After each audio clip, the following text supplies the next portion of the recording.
started. You're going. Did you go to the Alabama one? All right, The bank. we're gonna get started. The time is 7 o'clock. We're going to call the meeting to order. The first is our flag salute.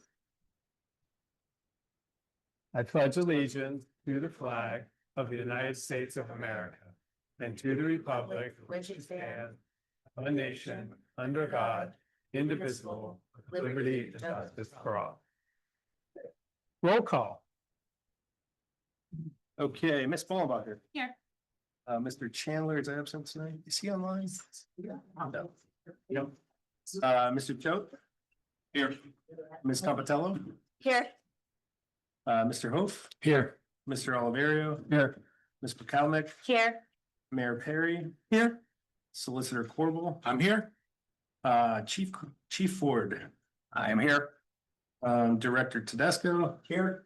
And myself, we do have a quorum. That's great. Thank you. First item is our consent agenda. So we have the council meeting minutes from June 26th and also the bill list from July 10th on OneDrive for all of council to review. Need a motion to approve the July 10th, 2025 consent agenda pending bill list approval by the Borough President, Manager, and Treasurer. Ms. Ballenbacher. Second. Mr. Hof, any questions or discussion? Hearing none, all in favor? Aye. Opposed? Motion passes. Great. Public comments on agenda items. At this time, citizens may address the Crafton Borough Council on any issue appearing on today's agenda. Only residents and taxpayers of the Borough of Crafton will be permitted to address the council. Comments on non-agenda items will be taken at the end of tonight's meeting. Speakers will be permitted to speak for a maximum of 3 minutes. Groups of people will be required to designate a spokesperson to represent them before the council, who may speak for a maximum of 5 minutes. Council has the option to respond or not at the end of the address. The solicitors are assigned timekeeper. Please state your name and physical address for the record. All right. I think some people erase their name. Some people erase their names. I thought it was sign and sheet. Oh, okay. Okay, sorry. Jan Sweeney.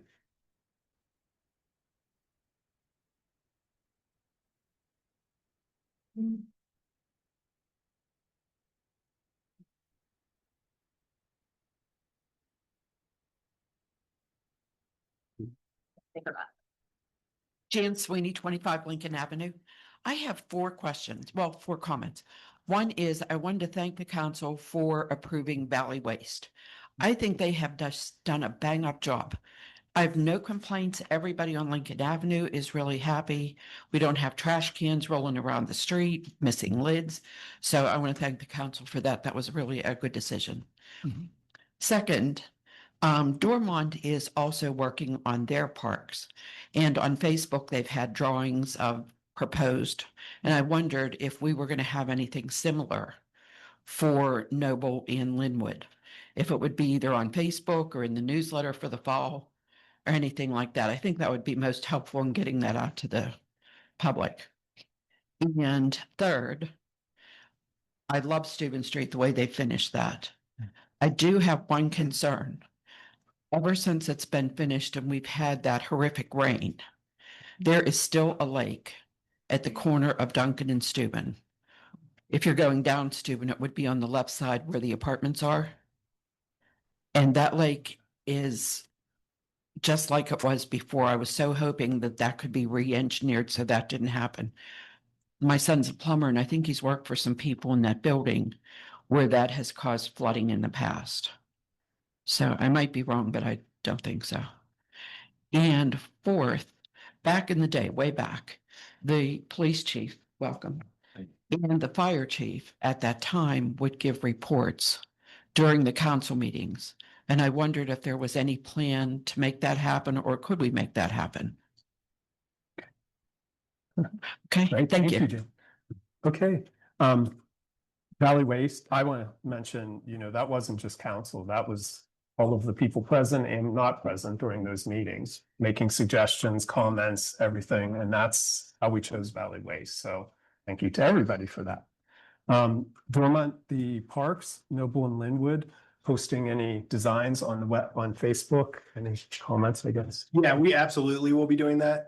We haven't gotten there yet. We haven't gotten to the design, and we've, this is the busiest time of year for us, and with all the rain and all the projects going on, Larry is the one who will be doing preliminary designs for them, just to get, people's creative juices going, but we haven't gotten there yet. So we hope to get there in the next month or two, because we would like this project to start in the spring if possible.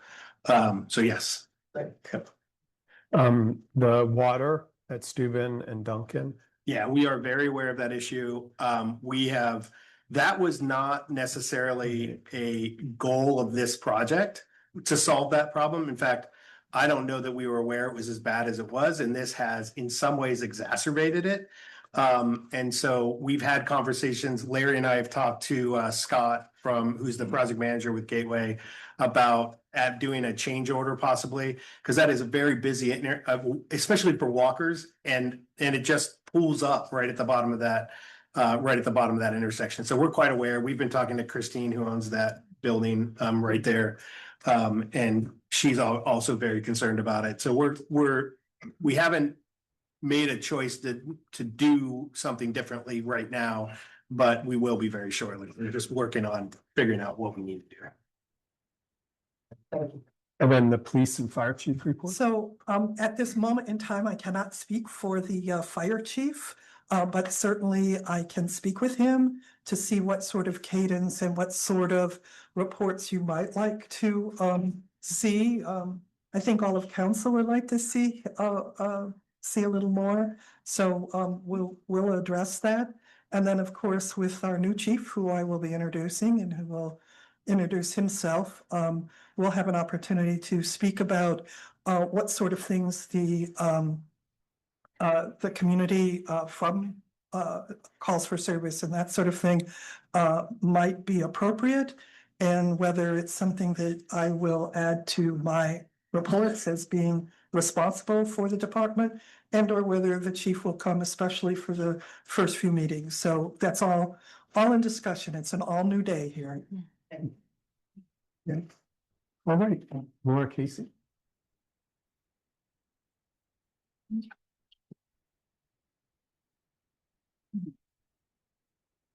Hi, Laura Casey, Lincoln Avenue. As many of you know, Crafton has been named Tree City of America. With all the beautiful trees we have all around Crafton, there are very few lots where it is possible for solar panels to be placed onto the ground, as they require a certain amount of sun coverage per day. With the small amount of green space the Crafton residents love, solar panels could eliminate a large amount of that green space in residential and commercial areas if they are allowed to be placed on or in the ground. Will council please consider adding specific limitations to the proposed ordinance for solar panels, which would require them to be on the roofs of buildings, garages, and residences, while also removing the allowance for them to be in the ground and up to 10 feet high? Thank you. Thank you, Laura. Does anybody want to address that at all? Anything? Okay. Okay, Justin Marks.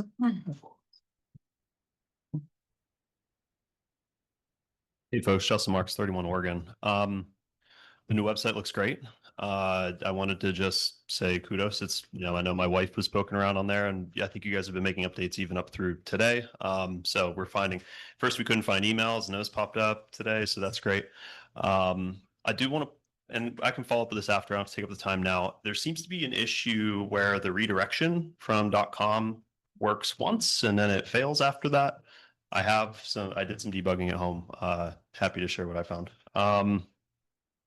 And I know that the redirection also doesn't include like deep links. So, if somebody had bookmarked like the staff directory page and they go to it, it doesn't take them to the new staff directory page. There are ways to set that up, but just another piece of that. Lastly, on I know the zoning public education session was on the agenda. I just want to say that I appreciate that, that is being, put together for the community, and that folks are going to have another chance to come and give their inputs and hear what's going on. That's it.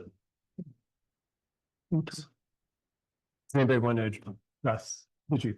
You want to talk about the frustration for the redirects? Yeah.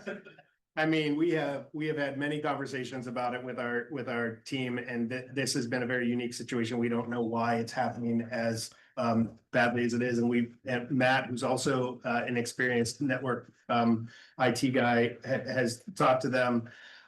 If it doesn't redirect by tomorrow, I'll probably call you first thing tomorrow morning to see what your thoughts are. See if I can get you on the call with Dennis. So we'll go from there. Okay. Yeah. Right, and Greg Wozniak. Hi, Greg Wozniak, 1773 Bar Avenue. I have one question that keeps coming to me over and over again, and it is what's a formal answer to if Serafino's burns down, you can't rebuild it? I mean, we need some formal answer. I keep getting the same question over and over again. So then also in the code, I was just something that I was looking at, and we have the definition for impervious surfaces as any material which prevents the absorption of stormwater into the ground, including but not limited to concrete, asphalt, stone, brick, block, and other paving materials, or a roof or awning. So my question about that is PennDOT has a handful of pre-approved pervious surfaces.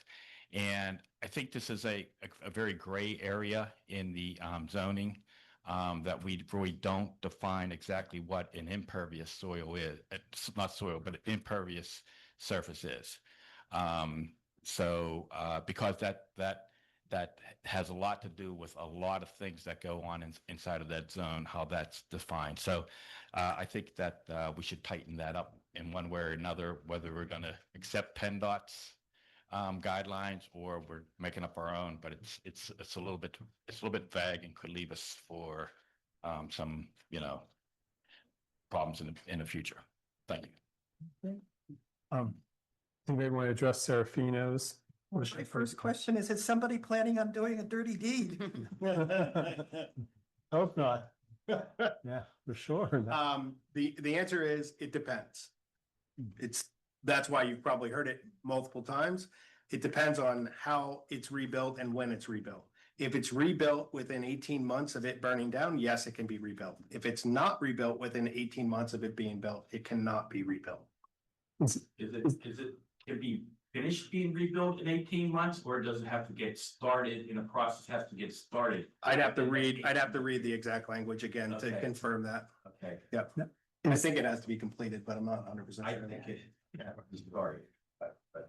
And is that in the current code now, or is that in the code proposed? They're the same. Both. Well, let me take that back.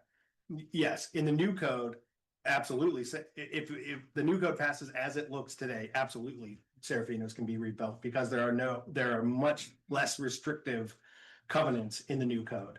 The new code, the old code requires that you build 100-foot wide building if you want to build any building in the central business district, which is not what is there currently. So yes, it would be much better if the code is passed. It would be much easier if the code is passed. In the impervious surfaces, can anybody speak to that? Why is that not true? Well, if you said that it built on the same foundation, no matter what, right? I didn't say no matter what. I said within 18 months. Within 18 months. Mhm. So that it's the reference that the new code says that the building has to be 100-foot wide or whatever. I don't think that the reference that it'd be easier to build it with the new code versus the old code is I think that's kind of overreaching. I said it's a comment of an opinion. No, it's absolutely true that it would be easier to build because there's no time limit. There'd be no additional requirements. It's much easier to build. You've lowered barriers. Absolutely. So my question here, Yeah. when I'm listening to Greg, Yeah. is did you say that the new code or the current code requires 100-foot? The current code, the one that exists currently. Okay, so the new one that's being proposed does not have that requirement. Absolutely. There's no minimum. Thank you for that clarification. Yes. But the question. Right, nobody can hear you. Nobody can hear you, yeah, if you talk, so that's the problem. It'll just seem like space when Jim's responding. Okay, so impervious surfaces, anything on that? No. We can look into that. Do you know what section that's in, just for reference, so we can quickly get to it? Well, to the definitions, and then it's in the definitions, and then throughout the code, it's like, you know, it has to do with lot coverage, you know what I mean, and things like that, so it pertains to a lot of other pieces of those. Yeah, I guess the only comment there is we can look into it and. And the only other thing to know is that we have to be careful in setting things that are clear enough, but also that we have the capacity to enforce, so we can't be overly detailed. All right, we also, you wanted to speak about the Rotary? Is that? Oh, yeah. Yeah, okay, yeah. Yeah. Yes. Uh-huh, yeah. But you have to go up to the Yep. mic, yeah. Here I go. Mhm. Thank you for having me. My name is Sue Trassetti. I'm the current president of the Crafton Ingram Rotary. I also was the former owner of the Crafton Giant Eagle, recently retired. But I still love Crafton, and Crafton is still considered home to me, as I've worked in the area for 50 years. So anyhow, we have an event, and there was a lot of confusion about it. We have an event coming up. It used to be called the Rib Fest in August. It's on August 7th. It's now been renamed the Barbecue Fest. The reason for that is we had to rework some of it because we are an aging club. And the work was a little bit too much for a few members. So we are now hosting the event through some food trucks, DJs, Ribs is going to be catering it. We also have Brewster's Ice Cream Truck, which will be there, Donut Envy, and Back Alley Brewing. So it will be kind of an event. To go back through the community, one of the biggest questions that I'm asked is, what does the Rotary do? And I'm not going to go into it, but I'm going to just tell you a few of the things that we have done for this community. And that is we do the summer lunch program at the Crafton Elementary School. We work very closely with Jack Kobestek. The two signs, the digital signs in front of the park, in front of the fire hall, we have done that. The ATV that the Crafton Public Works has, we did that. And that's just a small portion of what we do. We work very closely with the food bank also. And we have other projects coming up, but I won't get into those. But so everything, 100% of what comes into us as donations goes out. There's no salaries, there's nothing. We're just volunteers. So we would appreciate your support. Our goal for this year is simply community engagement. We actually said that we're not even interested in really making any money, although that would be a nice byproduct of it. But we really want the community to come together and have fun. And I think with the food trucks and we'll have some games, annual egg toss, which will honor one of our late members and things. And, you know, the kids can get involved. There'll be prizes. There'll be 50-50s. There'll be, of course, our llama plot, which you can win by, you know, where the llama plops.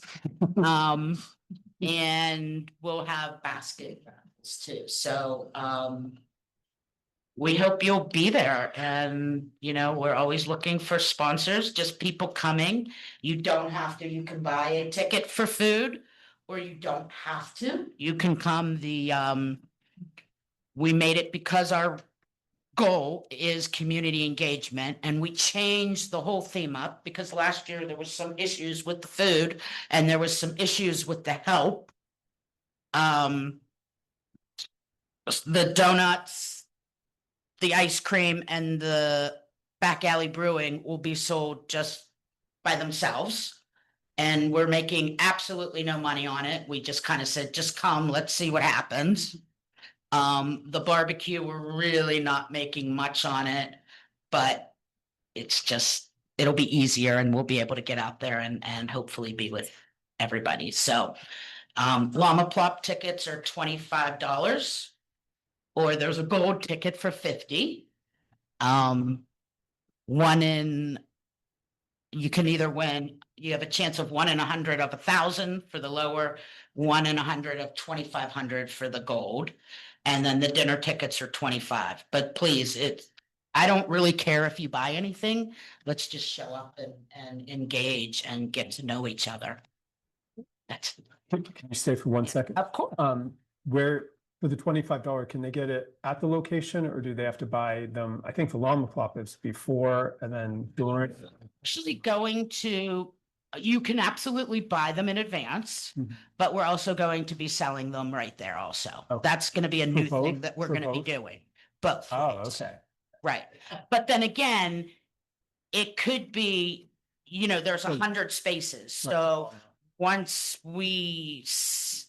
I mean, the llamas have different color ribbons, so we can keep going, but we're probably not going to open up a 1 in 100 at, it's August 7th, 4 to 7. So at 6 o'clock, we're probably not going to open up a new color. So that would be the only way I would say that you couldn't buy it there. And also, if people purchase their tickets for food ahead of time, it gives you a good idea of how many people to expect. So you have a better Yes. idea of how much food, so you don't over or under order. So it is beneficial if you buy your tickets for the food ahead of time. Oh, absolutely. And then you're guaranteed, again, the food trucks, just the DJs, they will have, if you buy your ticket, you're guaranteed to get the food. If you don't buy your ticket, they might have run out because they're only going to go so many over. So anyways, you can get ribs, you can get pulled pork, you can get brisket sandwich or the sidewinder fries with pork and yeah, and then they come with mac and cheese or anyways. It's good stuff.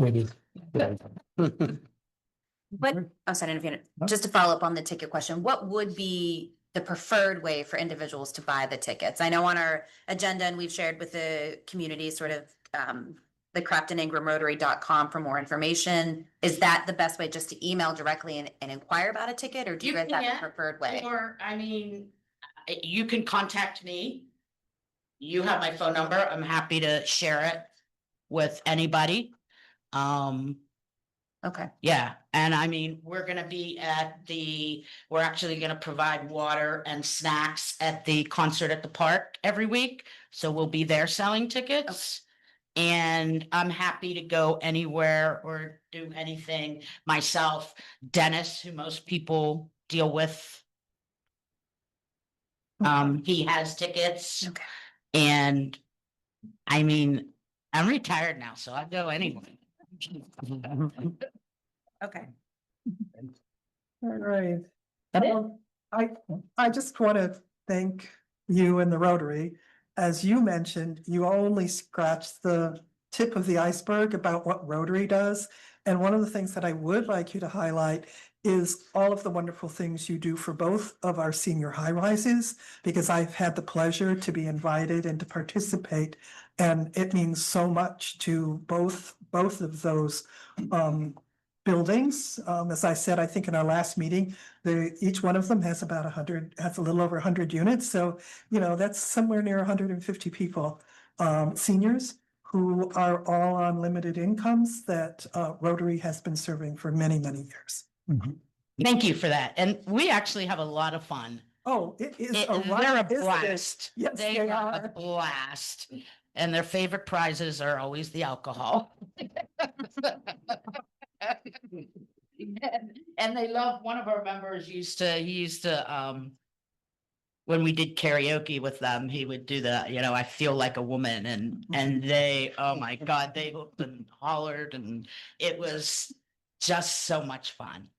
And we also recently did a project for the flood victims in Wheeling, which I think Pam and Aaron saw the videos. And I want to thank everybody for coming out and buying plants. And we raised over $2,500 for them. And when we presented them with the check, they cried. And it's really bad there. So thank you. Thanks so much. Mhm. Right. Anybody else here? Like, speak? Right. Anybody online, please raise your hand. All right, Nicole.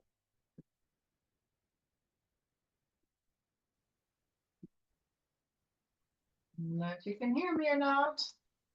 Yes. You can hear me? Yes. Okay, great.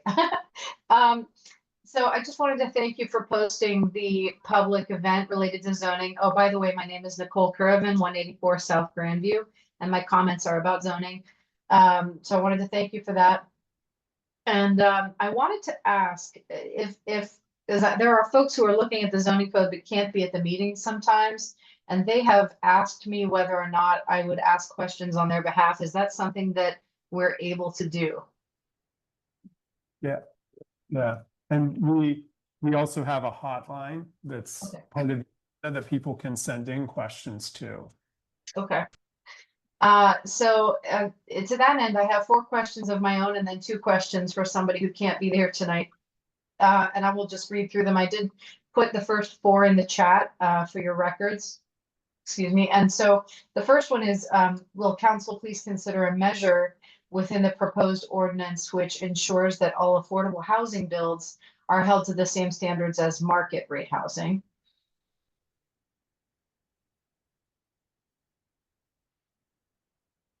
Okay.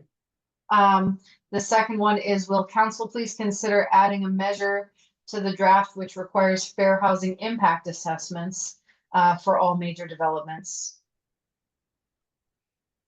And the third one is, will council please consider adding a measure to the draft which requires 25% green coverage to any lot in any zone?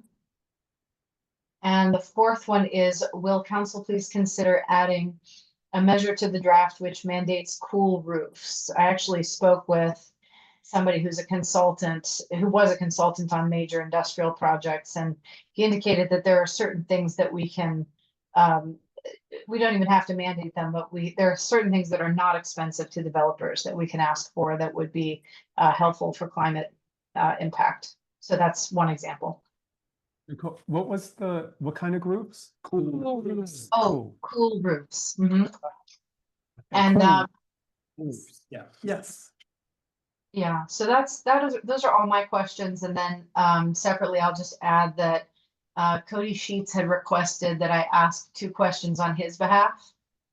So I'll just read those out if that's all right. Yes.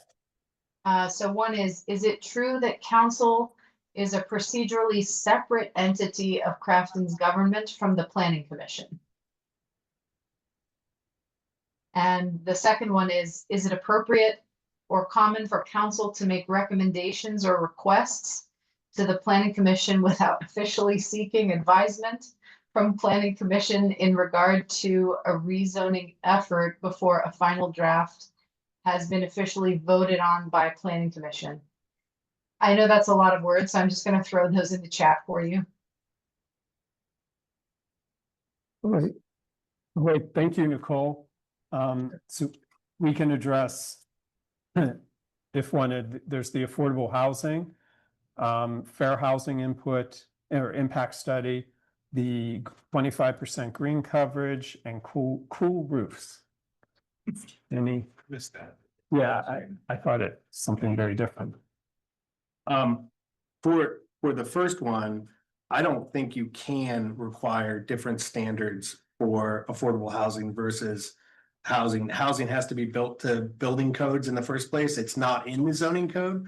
So the first one I don't think is even really related to zoning because it's required and we don't decide what is affordable housing. If someone builds a building and then decides to make it market rate, that's their choice. If they build a building and decide to only accept Section 8, that's also their choice. We don't, as a borough, don't have control of that. Am I misstating anything there? You are not. Yeah.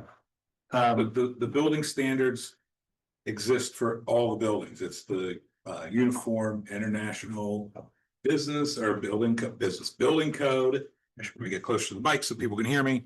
And it applies no matter what you're building. So there is no distinction. And that is imposed, that code is imposed upon us by the Commonwealth of Pennsylvania. So we have really no very limited ability to change that. Usually we're just filling in blanks like how tall the grass can be and things like that. So there is no distinction.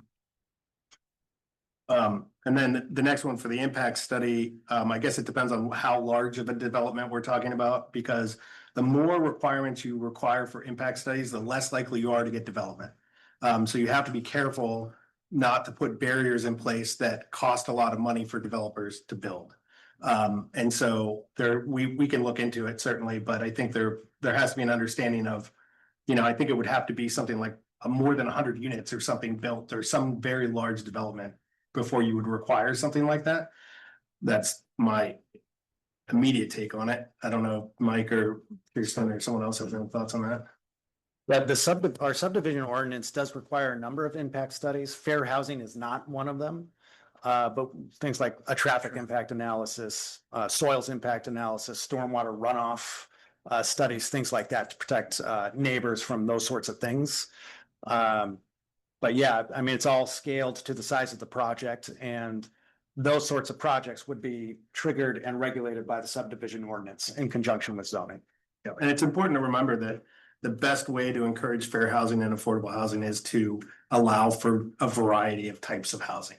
That is the best use. I mean, the best way to encourage affordable housing. And I mean, generally affordable, not necessarily subsidized housing. The green coverage one, I would say that's already the case in all the residential districts. All of them have at least that much green coverage, or impervious coverage is more correct in that term. And then as far as the business districts are concerned, I would say that's probably not a good idea. But I don't know if there's other thoughts on that. Parking lots require much more rigorous landscaping than what's required in our current code, which is pretty much zero landscaping on surface parking lots. So we're upping our game toward that end in the new code for parking lots. And you can still encourage green space, but I wouldn't limit it per property. It would be more of a global thing. Yeah. We'll probably regulate like in the subdivision ordinance, we regulate how much lot coverage there can be. And that's how you are basically guaranteeing a certain amount of green space. So it's in there. I don't know exactly what it says though. It's in there. And then the cool roofs, I don't think that's a zoning code. I think that's more of a building code issue. I don't know if that could be put in a zoning code. I've not seen it in the zoning code, but it seems more aesthetic than anything or building related. Yeah. And that's not appropriate for a zoning ordinance. And I think if we did put it in a zoning code, you'd have to incentivize it some way probably, or something along those lines, right? I mean, I've seen that. I've seen in more of a subdivision and land development ordinance incentives to encourage pervious surfaces and parking lots. So you would get like bonus parking spaces or something along those lines. So, I mean, you could look at it that way from the subdivision and land development side.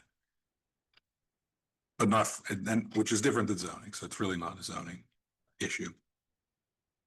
Yes, I would just add, I think we brought this up last time, that things like this are things we can continue looking into and researching and trying to encourage and promote ways to improve, sustainability, but we have to be very careful about requiring things that would impose very costly renovations on anybody looking to, improve the roof.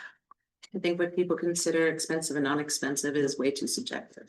Yeah. Because something that's not expensive to you can be incredibly expensive to me. So once again, we're limiting opportunity for some people and not others. It's very different to encourage versus to require. Yeah, I like that. Wait, then the comments.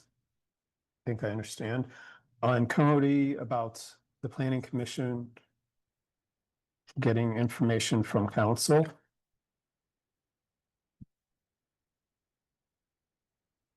What was the question? I don't know. Two, there were two.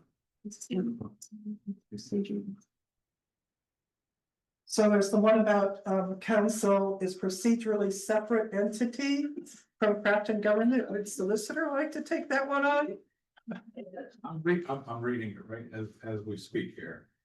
Is it appropriate or common for council to make recommendation or request to the planning commission with accommodation? Recommendations, I mean, we are community members as well. I mean, I can ask for anything with the zoning or the planning commission than anybody else can. So if other people don't require an okay or an agreement, why wouldn't I be able to, just because I'm on council, correct? And I can ask them for anything I want as well, just because I'm a community member. I don't need any special permission.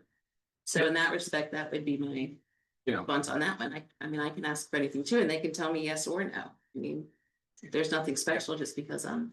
I think, and I know Cody's not here to answer, but it seems like he's saying if council decides to alter part of the ordinance, does it need to be sent back to the planning commission for their input before council would consider voting? I think that's maybe, I don't know if Nicole is still. There's also a hint of a quasi judicial body discussion in there, like a zoning hearing board. Yeah, which that's not the role of planning or a council for where it comes to approving a zoning ordinance. I mean, council does sit in a quasi judicial manner when considering things like conditional uses, et cetera. And I know that at least I thought that was, we're trying to eliminate a lot of that in the zoning ordinance. I don't know if that's come to pass or not. Planning commission oversees conditional. Yeah, but they make a recommendation to council, but council has ultimately holds a hearing on that matter and can approve or deny development with or without conditions, et cetera. So, but yeah, it usually does go to planning commission for their input first. So, I mean, in this scenario, I think it would be prudent to ensure procedural matters are adhered to and wouldn't suggest not sending anything back to the planning commission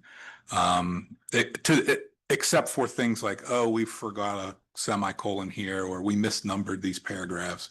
If it's anything that's a material change, I would send it back to get their input up or down, and then council, because you may have to send it back to the county at that point as well too. So you just may as well go through and check the boxes again.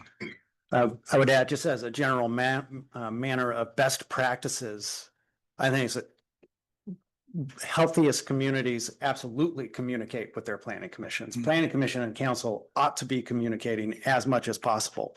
So that way we're reducing, silos of excellence and all those things that unhealthy communities have. So with the exception of quasi judicial circumstances, which are outlined in the code, absolutely coordinate with planning commission. And as a reminder, we had a council person on the planning commission. That was Vince. So he was sitting on planning commission as a council person. That's no longer the case, of course, but that was what it was before he moved. Okay. Anybody else online? Please raise your hand. Steve? Steve? Should be live, Steve. Yes. Can you hear me? Yeah. Steve Crescenzo, 79 Duncan. Just had a couple of quick comments regarding the current draft. Regarding the site development standards that are in each of the zones, should it be a good idea to put reference back to the building code for the minimum areas for individual developments? There's a couple of the standards that, or a couple of the zones that do not cite those within the standards. And then also in looking through the building code itself, it looks like there's going to need to be updates there because it's still, it's obviously going to be referencing the old zones. And then there are a couple other citations throughout the zoning code where I think you know, a reference back to the building code might be kind of helpful, namely like parking requirements.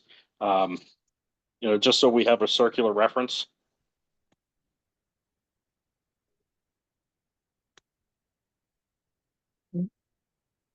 All right, thank you, Steve. Does anybody have any responses? I'm not sure I fully understood, so I don't want to respond. I don't know, Mike, do you understand? Because the building code is an international building code. Pennsylvania collectively adopts the international building code, and it is redone every 3 years. When well, the IBC is every 3. Okay. Gotcha. It's every 3 years, and Pennsylvania has been really finicky about whether they actually adopt it. And I think, are we still working off the 18 code?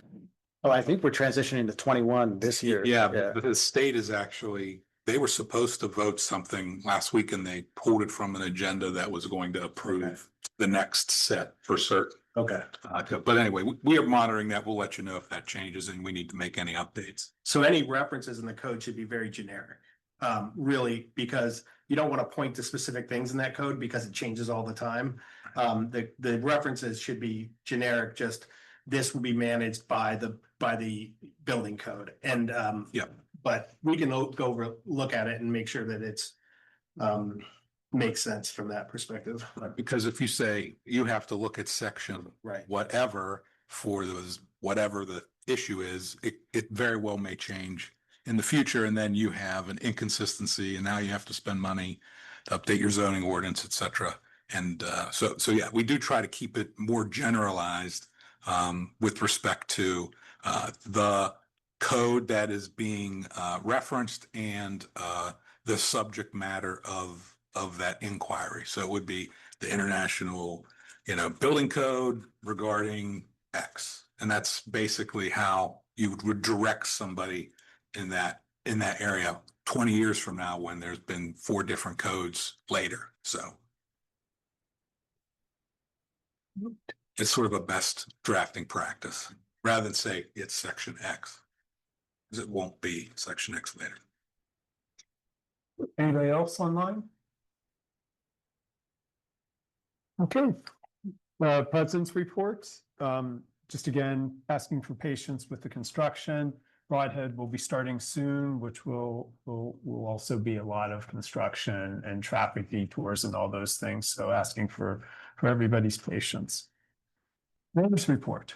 Yes, so 4th of July, it was my great honor, sadness, pleasure to share with the community our farewell to Chief Sumter. It was quite touching. A lot of family and friends came down, and then to swear in our new chief, Rick Ford, who is with us tonight. And since we have a really long agenda, I'm just going to shut up and introduce Chief Ford and let him say a few words to introduce himself and talk about what he's got on tap for us. It's nice to be here. I want to thank council and everyone for the support. It was a very smooth process, and this is my first week. Started on the 4th of July, so I literally started with a bang. I enjoyed the fireworks. Usually I'm planning the fireworks for the city, so it was actually nice to be somewhere where I could actually see the fireworks. Typically I'm locked up in the EOC dealing with a lot of things, so it was nice to actually be out in the community.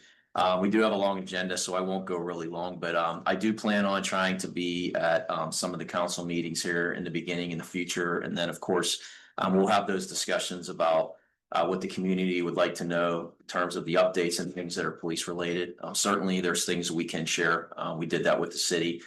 We try to be very protective of people's privacy in regards to specific information, but we want to make sure we get the information out that's pertinent to the community. You'll see a lot more activeness in terms of the social media posts in relationship to scams that we see, crime trends, things like that. You saw probably about the theft of vehicles. I already did an interview today with KDK about that. So those things aren't meant to alarm you. They're just meant to inform you. We want to stay proactive on those things.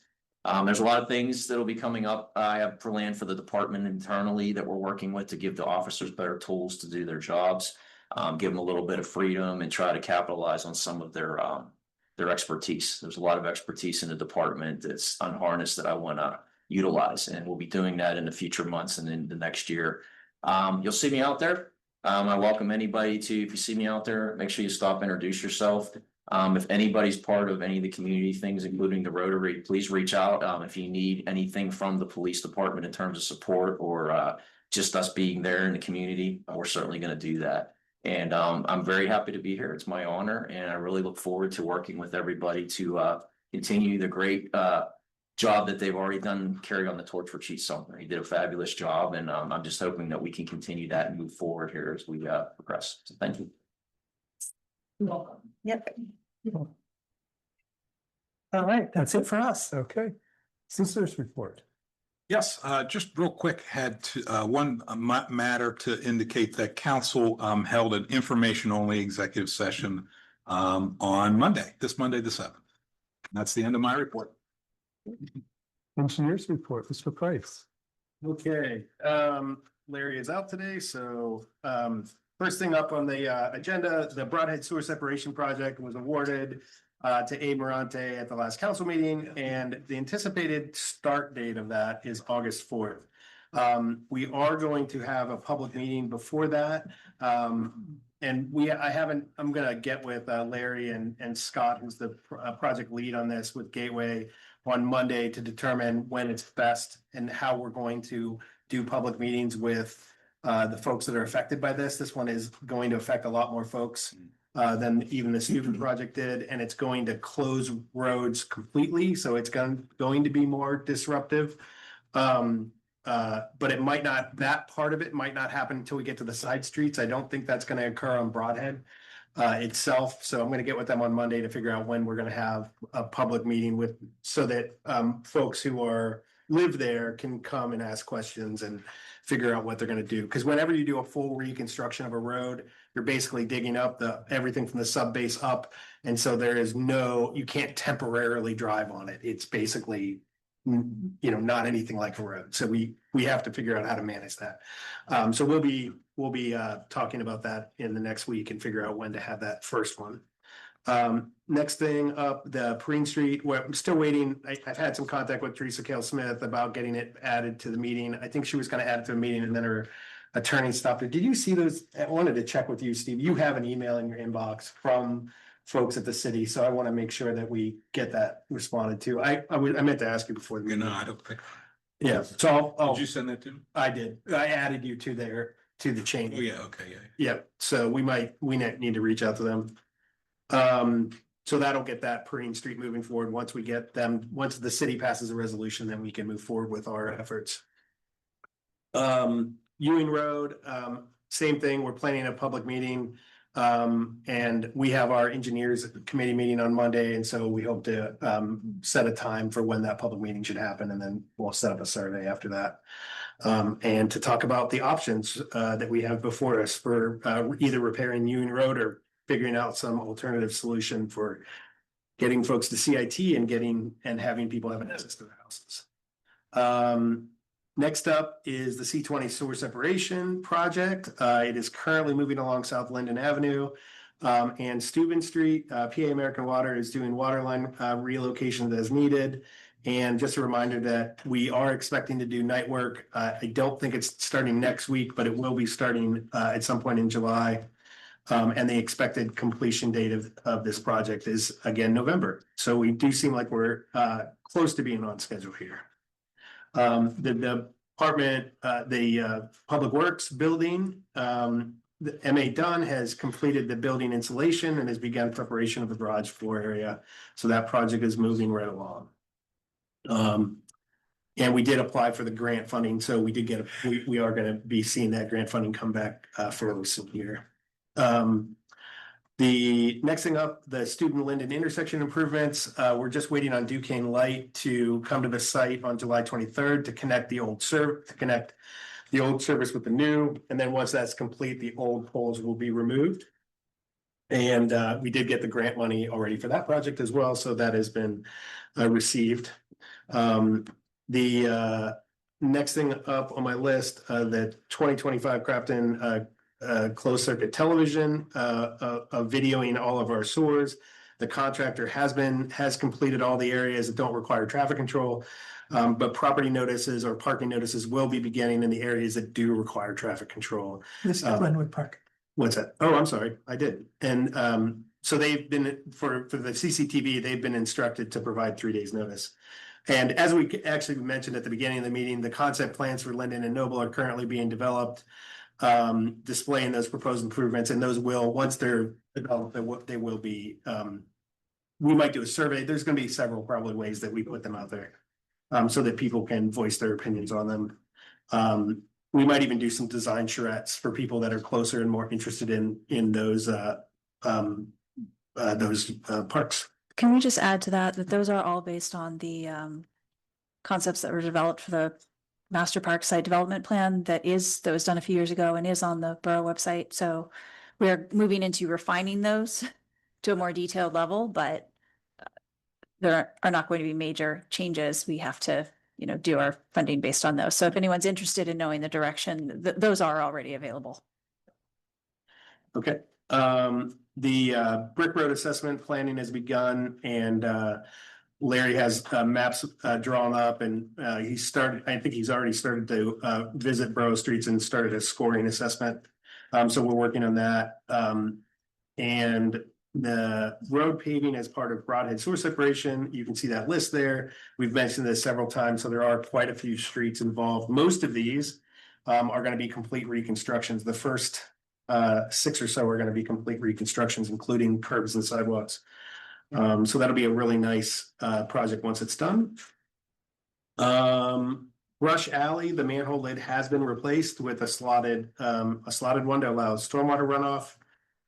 So we hope with the last few rains that if we can ask at the end if that has been successful there. And if not, we'll figure out another course of action to take.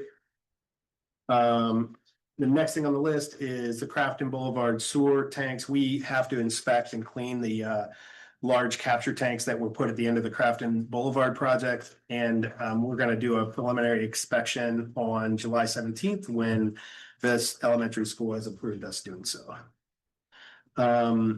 Because that's actually not on our property. The next thing that you can see there, a list of permit applications that we received. And I just like to mention too, I know over the last week, the storms have been really bad. And very fast with lots of water. We've had some issues. We're working on dealing with those. There's been a lot of washout in areas that don't typically get washouts because of the amount that has come down. So Larry and I have been working to try to figure out how we're going to mitigate that. Lisa, we were up at your property and we're trying to figure out what we're going to do with your driveway and that neighboring roadway there. So we are working on those things. It might take some time to figure out how to mitigate some of them, and some of them might be mitigated naturally as part of the C20 project. Once for those on Duncan and experiencing some of those issues on Steuben, some of that might be mitigated by that project being finished.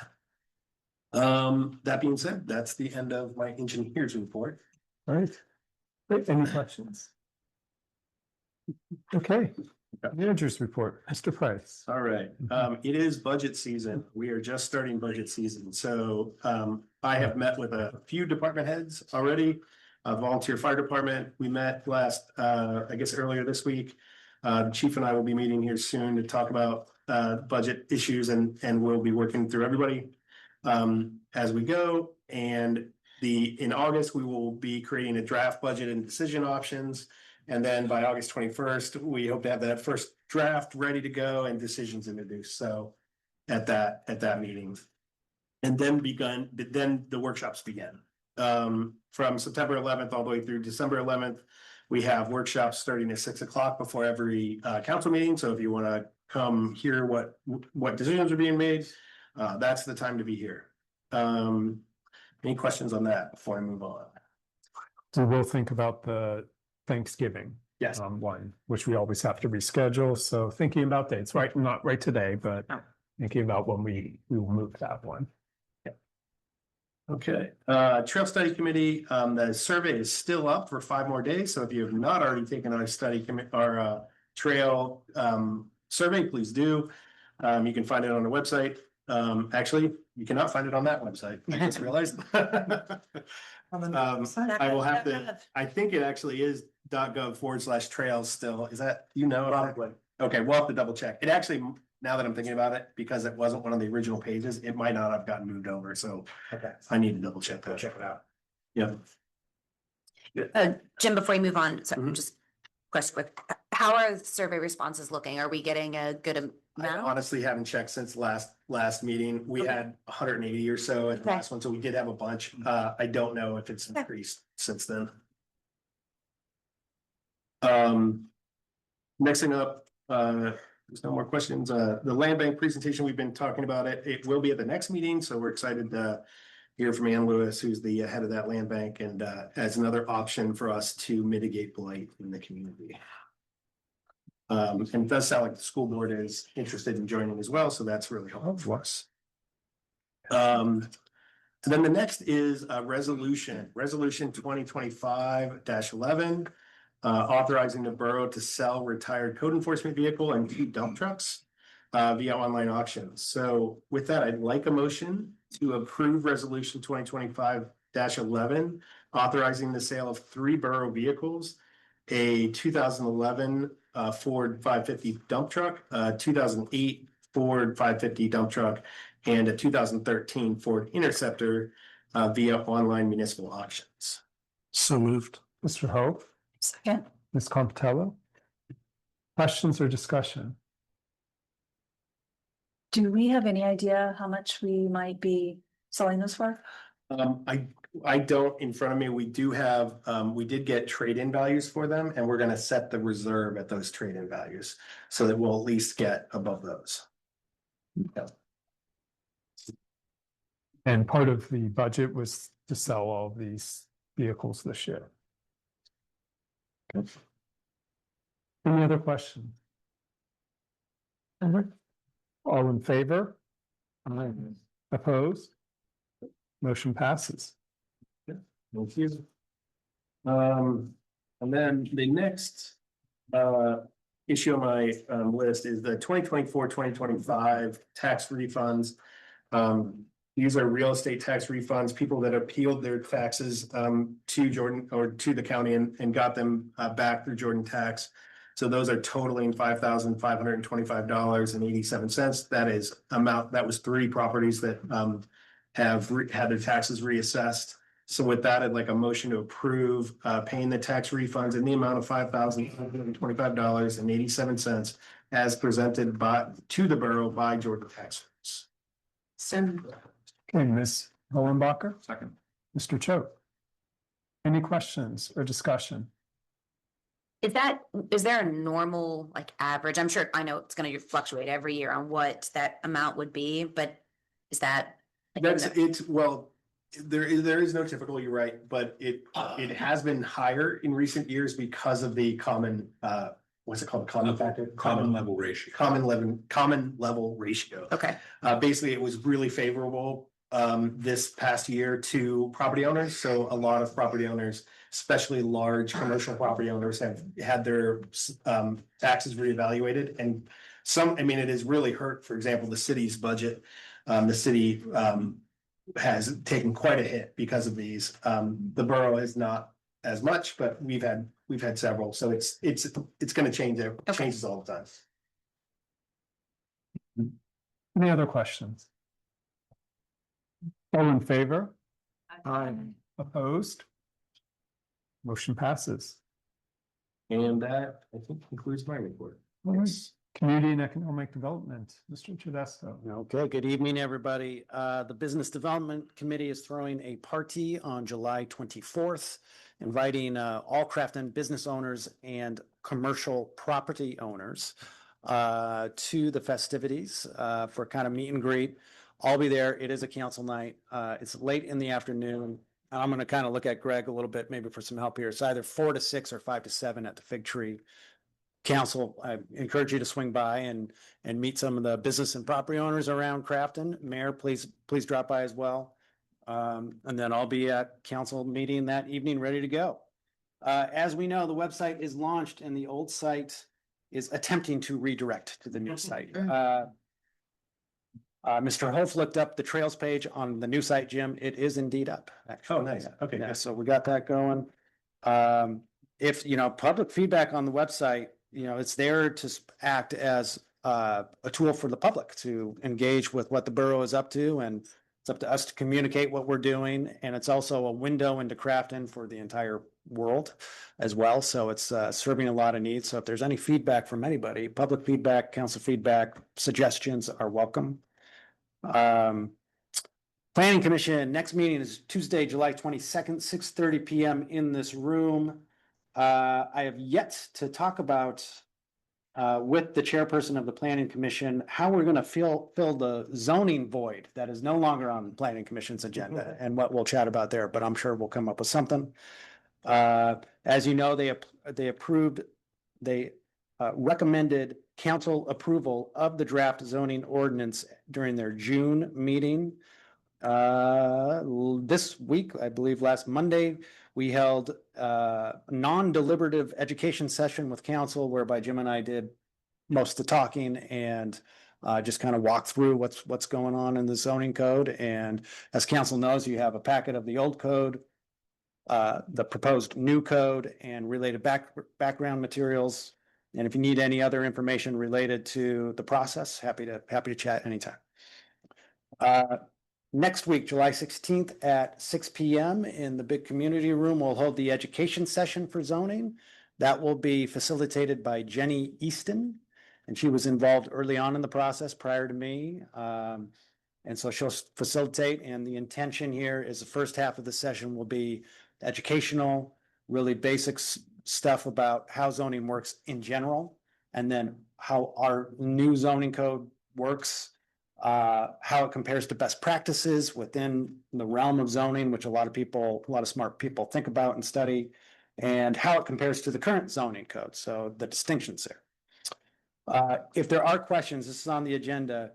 The borough's primary email drop box is craftonclerk@craftonborough.com. It's still .com for emails, craftonborough.com, Crafton Clerk. My number's on the website, and I'm happy to share it with anybody, and we'll post this on Facebook. You can call my office. I'm happy to chat with anybody, anytime, for any questions regarding the zoning process.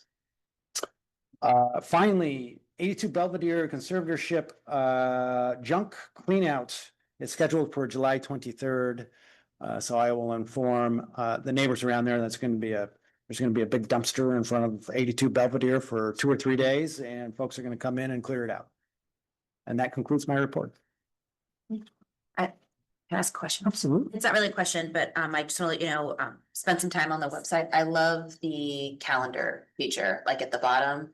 Super informative. I just like so many events, and visually really nice to see. So I encourage everyone to hear like what is going on. Like there's so much information, and it looks great. And then I know you just mentioned the kind of where folks can send their specific zoning questions, like the hotline is John referred to it as, that'll be blasted as well, making sure people know. Okay. Okay. Anything else? The website has been a project for prior to me even being on council. I think how long has it been? Well, I think the serious work, once the decision was made, has been since you've been. Since Mike said. Since Right. And it's been, community feedback has been, our website is outdated, it's not easy to use, all of those things. So the redirection was an unexpected glitch, and you're gonna have all those things, but hopefully in a week or two, we'll be smooth sailing after there. So very nice job on making a more welcoming and easy to use website. Do we know what, when the emails addresses will be changing over, since that is slightly confusing and then. Yeah, we were gonna do it this weekend, but being we're having the forwarding glitch, we might hold off on hold off a week. Although I want to knock on wood. It's supposed to basically when you do emails, I think emails are easier. I don't know. Justin walked out. I was going to look at Justin. The experts in the room. So it should be. This process should be easier. But yeah. And we will have forwarding for over a year, I think, so it's, That's great. there'll be a significant time period in which every email will be forwarded, so. All right, standing committee report, Finance Administration Sustainability, Mr. Ho. Thank you. We are officially halfway through the budget year, and the Finance Administration and Sustainability Committee will be reviewing budget to actuals at their next meeting. But I do have, thankfully, current account balances for all funds. So for the three main funds and then the bond fund. So in the general fund, current balance is $1,868,916. In the road fund, current balance is $1,430,787. In the sewer fund, there is $637,705. And the bond fund balance is $2,835,394. I'll have maybe a more specific report after the next Finance Administration and Sustainability Committee meeting. So I'll report on that at our next council meeting. So that's all I have. Thank you, Mr. Ho. Infrastructure and Land Use, Ms. Contello. This is also fairly short. The engineer's report covers most of it.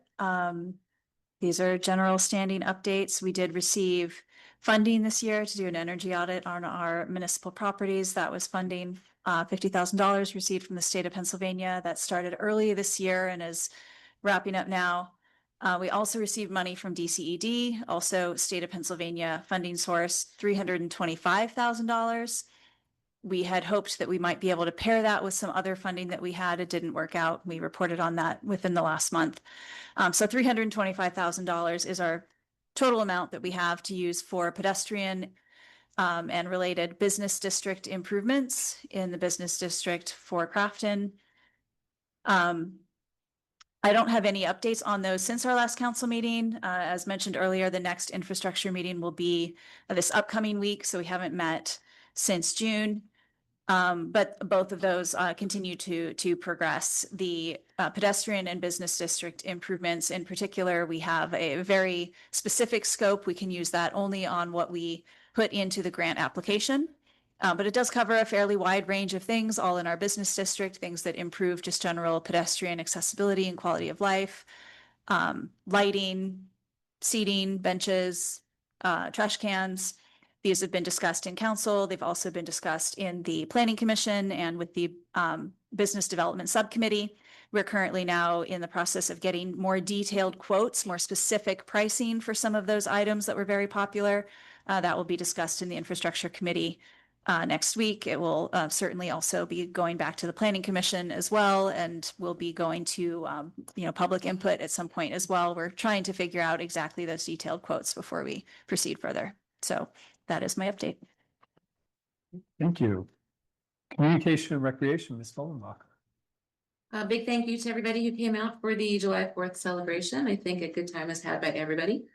Special thank you to the rec board and all of their volunteers. As always, you all did an amazing job.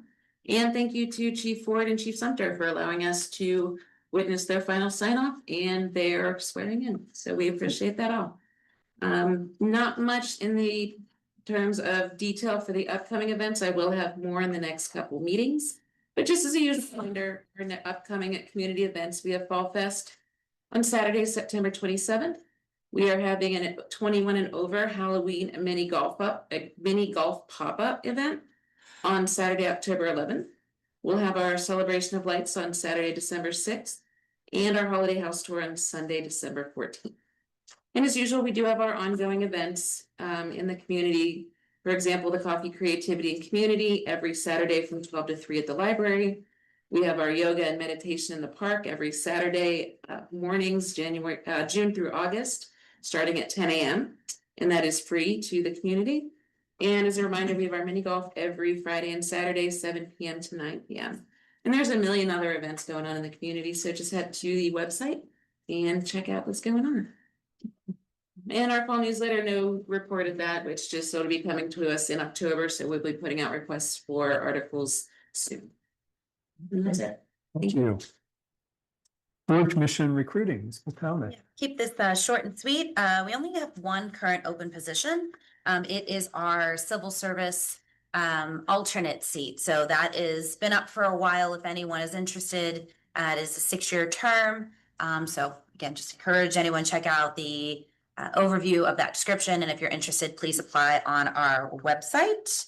Lots of websites to talk, craftonborough.gov/commission.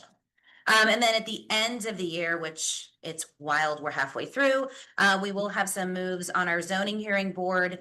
We'll have one regular 3-year term and then one alternate seat becoming available to start the new year. So typical process, we will start, you'll hear me start talking about those probably heavily in November and encouraging people to apply. Yeah, that's all I've got. Great, thanks. All right, community announcements. We have our next council meeting in 2 weeks on July 24th at 7. The Rotaries Barbecue Fest and Llama Pop, lots of information tonight on that and some information here. And pool passes are still available as we're halfway through the pool season now and pool is open. Any other events? I do. I have one I wanted to share. It's a good transition from the pool. The pool's having their Christmas in July pool party on July 20th. So if pools and the holidays are your thing, you really need to be there. So Santa's coming, right? He may come out of his slumber and make an appearance. But yes. Important question. Is that also when we're allowed to have pool floats and rafts at the pool? I do not make those rules, but rules aren't meant to be broken. Santa will forgive you. I don't know. It's a good question. Not sure. My guess says no, but It was a 1-day event last year and it's very important to know what day that is. All right, public comment. At this time, citizens may address the Crafton Borough Council on any issue. Only residents and taxpayers of the Borough of Crafton will be permitted to address the council. Speakers will be permitted to speak for a maximum of 3 minutes. Groups of people will be required to designate a spokesperson to represent them before the council, who may speak for a maximum of 5 minutes. Council's the option to respond or not at the end of the address. The solicitor is the assigned timekeeper. Please state your name and physical address for the record. So for anybody here, you can raise your hand. Yes, Lisa.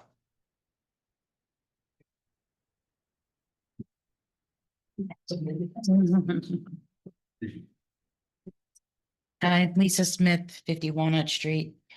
Y'all had to listen to my sad tale last time about the tree and the driveway, the alleyway. So I just wanted to give you all an update. I had to cut that tree down by myself with the help of my son and my husband because I got no help. The alleyway is still all over the front of the house.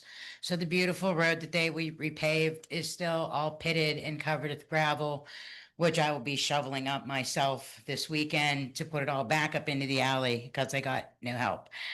I don't understand how I can be forced to take care of something that was not my tree, owned by a company who has lots of money, who has a vacant house that's not being taken care of, yet it falls to somebody in the borough that does the right thing, that follows the laws, that pays their bills, that does what they're supposed to. So I just wanted to give you all the update. Thank you. Any comments? We're trying to get up there to get the street sweeper up there. I didn't realize the street sweeper hadn't been up there yet, but they were working on that. So we'll see if we can get them up there tomorrow so you don't have to do it.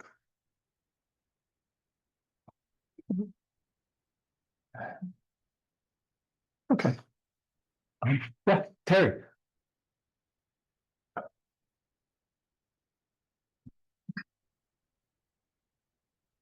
Hi, Terry Midgley, 84 South Linwood.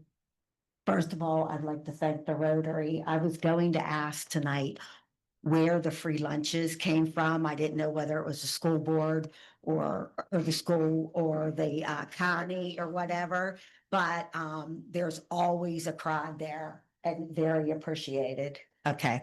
My next one is on zoning. I didn't realize I could have talked about that earlier. But the question I have is, currently both the zoning code and the building code specifies a minimum square footage within certain areas of Crafton. The new zoning proposal does not mention a minimum floor area for both commercial, residential, mixed use, and the CTOD. So I was hoping that council would correct that before it goes on to Allegheny County, that couldn't we use the same existing minimums in all the districts? That's it. That's it? Okay. So I think the Rotary, I think it's the Rotary and Jack Copacetic who pay for the free lunches for Crafton. And they've done it for quite a few years. So that is great. The zoning building code, so the square foot. Yeah, this is one of those items where there are multiple standards. Building codes have standards, zoning codes have standards. The general best practice is now to just have them in the building codes. There's no reason to have them in the zoning codes. It was something that was put in there years ago, and they just artificially put barriers up for development for really no reason. The building code is what determines whether you can have a safe building.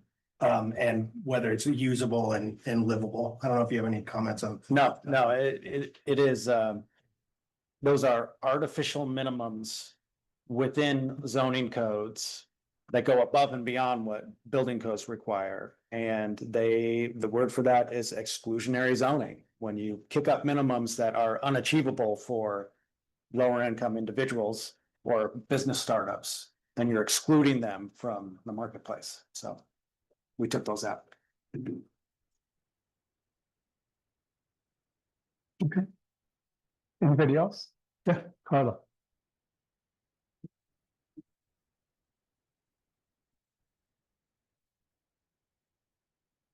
Carla Plua, East 14 East Crafton Avenue. I guess I'm also piggybacking off of what Terry had to say, but I noticed in the new zoning in the COTD that there are no specifications, restrictions, or minimums for lot areas, lot width. There's also max density is allowed with a max coverage lot of 90%. It is also open to conditional uses. And I would like to ask council to please take this into consideration and actually consider how this can impact this community. And also, as far as density, which is listed in the zoning code, I guess my question and my comment is to ask you all to consider that concerning density, if you're allowing one car per apartment with max density allowment, you will not have parking for one resident per apartment, let alone for one car per business. So I'm just asking to please take that into consideration. Also, I have some questions for the solicitor, and these are actually from Cody Sheets, who could not be here tonight. So to the solicitor, his questions are as follows. There's just 3. Is it true that Borough Council, oh, sorry, I'm getting a message. Damn it. Hey, that happens. Is it true that Borough Council can change a large scope of things in the building code with the adoption of a resolution by vote? The second one, is it true that changing something within the borough's building code takes less time or is as much less rigorous process than changing the borough zoning code? And the final question is it true that council could ultimately pass this ordinance and decide later to change any square footage requirements set forth in the building code? I can give you a definitive answer for all three of those is absolutely not. In fact, the building code is far more difficult to change because we're not allowed to change it. Boroughs have no control over the building code. As a matter of fact, unless we were home rule, and even then, if you're home rule, it's an incredibly difficult process. Building codes, it's one of the businesses want simplicity. Residents want simplicity. Anybody who's building things wants simplicity. That's why Pennsylvania made the decision years ago to adopt it at the state level. So we have no control over the building code. The building code is controlled by the state. Just Unless- procedurally, since the question. Right. Yeah. Let's- Sorry. And let's let her finish too, before we start responding. No, that was all I had. Thank you. Mhm. Thank you. Claire. Thank you. So the first one she had was the lots with lot area, maximum density, and open to conditional uses. And allowing one car per apartment. So any responses to those? I think it's a barrier to entry conversation. Maybe this goes back to Serafino's a little bit. I mean, Serafino's probably takes up something around 90% of its lot or greater.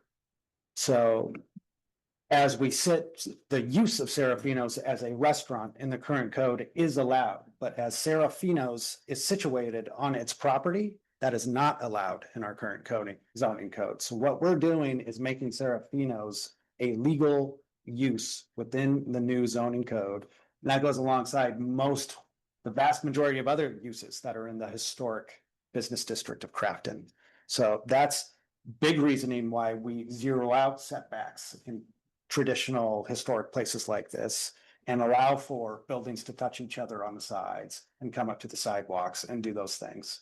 So this is very well aligned with best practices zoning that has been the consensus since the mid-60s, when people started writing about how to do this well and transitioning back into people-based environments.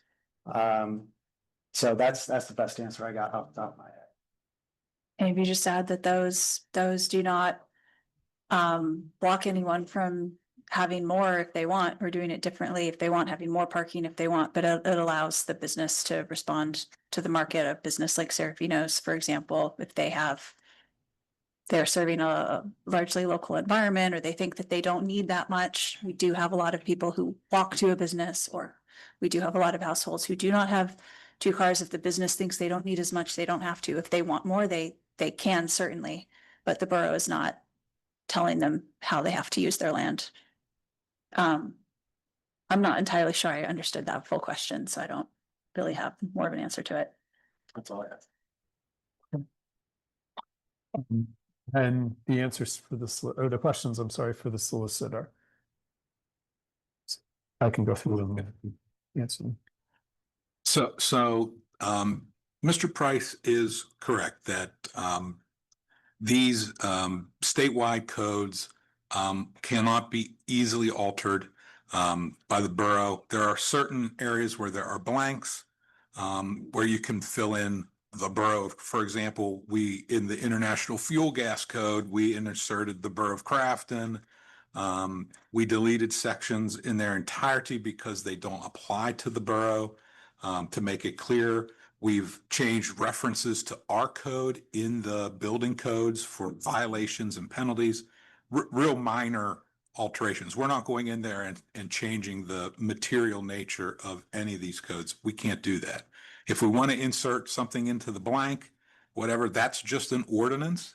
So an ordinance takes less time for a change here than it would to a zoning change, because you have to go to planning, you have to go to the county, etc. But we can't make changes. I think that we're alluding to here as to the square footage of this or that. So I think what is being implicated is that there's some sort of backdoor fix or change that can be made. And so it's sort of like a bait and switch, and that's not the case. It can't be done. That's what I assume Mr. Sheets is referring to. So I think that answers all three questions. But those are the answers. It just that's not the case. Right. Anyone else? I think Nicole online. Yeah, anybody here though? Okay, Justin. Yeah, Justin Marks, 31 Oregon. Yeah, not about zoning at all, but at the fourth ceremony, the sound on that stage needs work, and I know that. Yeah. So just to address that. Wait, Yeah. let's Oh, let okay. him Okay. finish, and then- Just I'd love to see a little bit of improvement put over there just so that we can hear stuff generally. And I know, Jim, you'd mentioned about like some of the storms and stuff that were going on. I know like down at the park and the little like driveway going up to the handicap spots for the pool, right? Like I know a lot of water builds up there in the grass, and I didn't know if we had any plans for that stuff because I know it's been getting pretty swampy down there. So that's it. So to address the sound on the 4th of July, it was the band who was playing, who lent us the mic and evidently was not able to control it for our speaking voices. So we will be doing everything in song in the future. And nobody will be there. And regarding the water issue, we might have an exciting announcement about that, with a generous gift from someone who wants to provide something for the borough. So can't say anything yet, but maybe soon. Okay, anybody else? All right, anybody online, please raise your hand. We have Nicole. Nicole? Hi there. Nicole, you should- Hi there. Can you hear me all right? Not really. Here, let me try and get, I'm sorry, I'm under a cat. Can you hear me better now? Are you okay? Yes, I just had a question about the public event for Ewing. I do use that road frequently to access my house, even though it's not on Ewing. And so I was just wondering, is that open to all of the public? I was under the impression it might be by invitation only, but I just wanted to clarify who it's open to and ask whether it could be made open to people who live on South Grandview, just in case they're using it frequently to access South Grandview. We are going to limit the meeting, the first meeting, just to the folks who are most directly affected, which is the folks who live on Ewing. You can still access, I think you can still access Grandview from there right now. It's not closed. You can get there from there. But the initial meeting will only be Ewing because they are the most directly affected. We will be definitely having other public meetings about it, whether they're at just a regular council meeting or whether they're surveys or whatnot, but there will absolutely be other ways to provide input, but the first meeting will be just those residents who are most directly affected. Right, anybody else online?